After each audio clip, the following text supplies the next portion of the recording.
Hello, good morning, students. Please subscribe the channel, drop a like, share, and comment. This is Shree Vishnu Art Press Publications, exercise number 1 and 2 on the speed of 90 words per minute.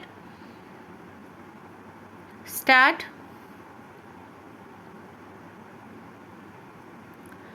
Keeping in view the aforesaid principle, the language employed in the notification has to be appreciated. Benefit of deferment of tax is granted under certain terms and conditions. One of the terms and conditions pertains to repayment of deferment of tax amount by the industrial unit. The first part of subpara 1 of para 5 stipulates that the repayment of deferred tax amount shall have to be done after the completion of eligibility period of deferment or the prescribed percentage limit of fixed capital investment, whichever reaches earlier. In the case at hand, the period of exemption has been converted to period of deferment of tax. There is no dispute that the SSE has availed the exemption for a period of 6 years and he is entitled to deferment of tax for the rest of the period which commenced in 2006. It is the next part of the said subpara which requires to be understood. The notification lays a clear postulate that repayment of total deferred amount shall have to be done in 10 equal 6 monthly installments in such a manner so as to be completed within 13 years from the date of start of deferment. The words "from the date of start of deferment" have to have nexus with the policy stated in the beginning. The policy would apply if the unit has commenced between 1/9/1995 and 31/8/2000, that it has a registration certification from the prescribed authority and that, most importantly, it has been given an eligibility certificate for the said purpose. The policy would come into play only if these conditions are satisfied, and then the SSE will be allowed to have the benefit of deferment of sales tax on the sale of manufactured finished goods for a prescribed period. Therefore, the authority has been given the power to lay down the prescribed period for grant of deferment. In the beginning, the first respondent was granted exemption. The concept of exemption is distinct from the concept of deferment of tax. After the JVAT Act came into force, under the statutory provisions there was no exemption and beneficiaries were entitled to convert to the scheme of deferment. The period remains intact, that is 8 years. The repayment has to be done in equal 6 monthly installments and that period is 5 years. The repayment commences after completion of eligibility period of deferment or the prescribed percentage limit of fixed capital investment, whichever is earlier.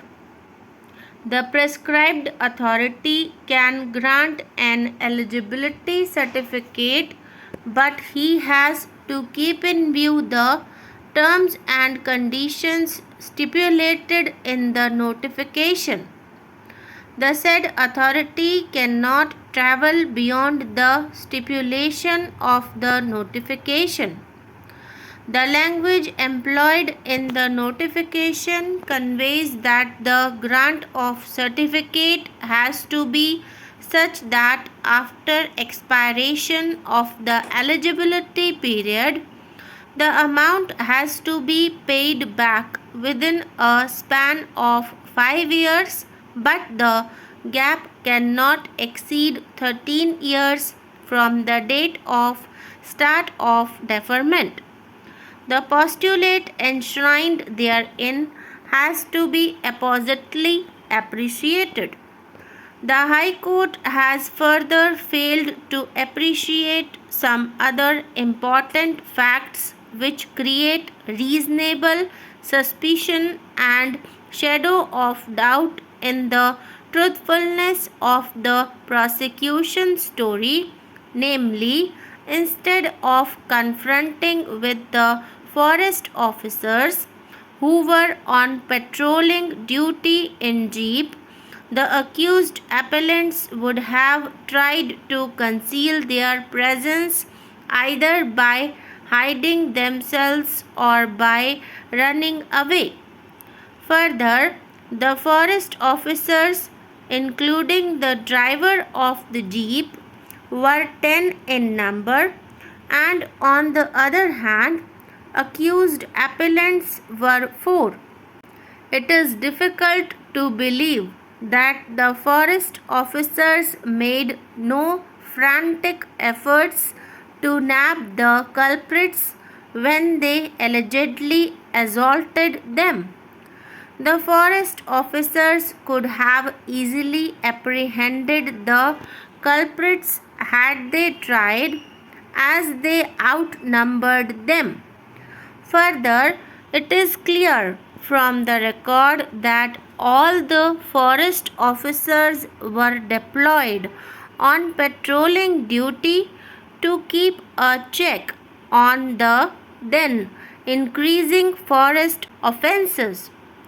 It means incident, like in the instant case, could reasonably be anticipated. It has been rightly appreciated by the trial court that under such circumstances they should have been armed with weapons at least for their own safety. As per record, when the incident occurred, all the forest officers were found to be without weapons. It cannot be believed that the forest officers on patrolling duty were without any weapon.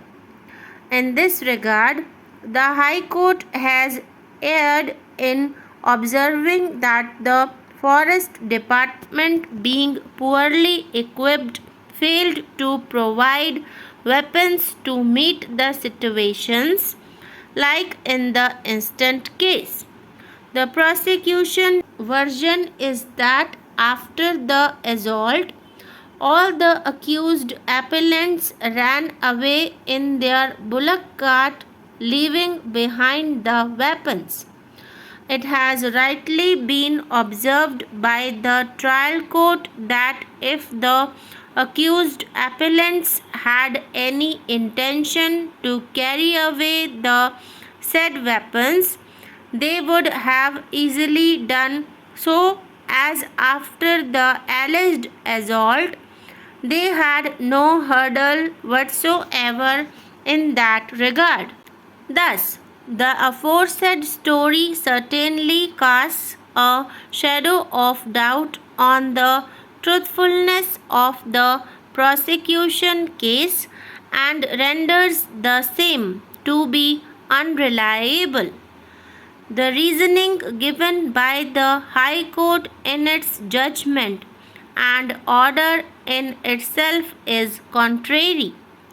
On the one hand, it has observed that when the accused appellants started assaulting the forest officers, none of the officers who were unarmed dared to go near the culprits with a view to catch them, thus placing the accused appellants in a dominating position. On the other hand, it has further observed that the accused appellants had dropped the said weapons to make their bullock cart light in weight with a view to move swiftly. This court finds the aforesaid reasons assigned by the High Court to be incorrect.